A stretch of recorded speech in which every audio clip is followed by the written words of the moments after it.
Et voici à présent une histoire aussi ignoble que la colonisation et l'une des pires, la tristement histoire des zoos humains organisés dans des pays dits démocratiques. Des zoos où des individus ont été mêlés à des bêtes sauvages étaient mis en spectacle derrière des grilles à un public avide de distraction. Exemple, l'exhibition à la population de 400 Africains dans des enclos pendant l'exposition universelle de Paris en 1889. Yamina Saïdji.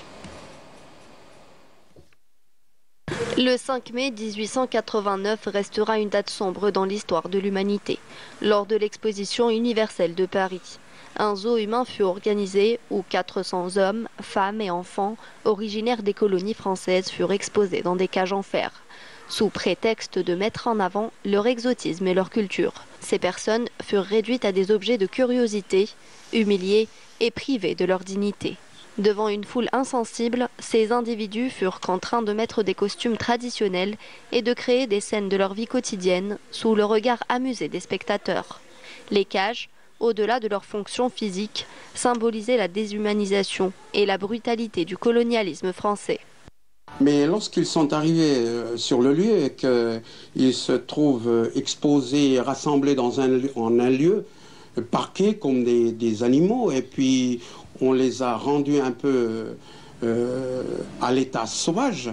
Effectivement, lorsque vous parlez du racisme, c'est très important de raconter l'histoire des zoos humains.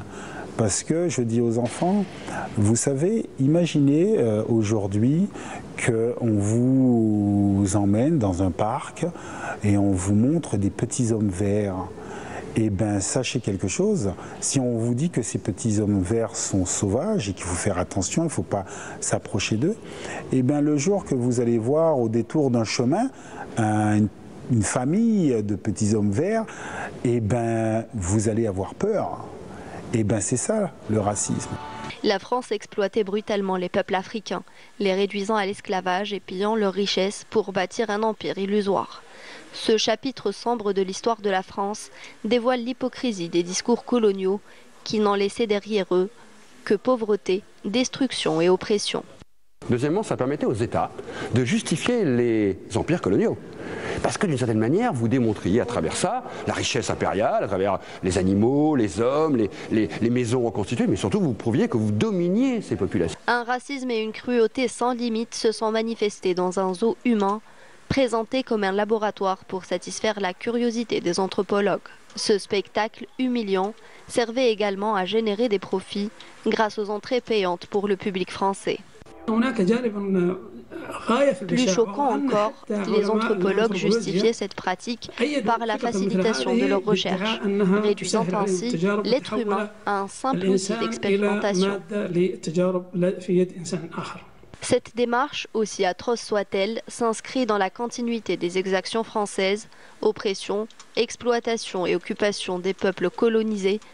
Derrière les slogans humanistes et les traités vides de sens, la véritable France se dévoile, marquée par des crimes ignobles que l'histoire ne peut oublier.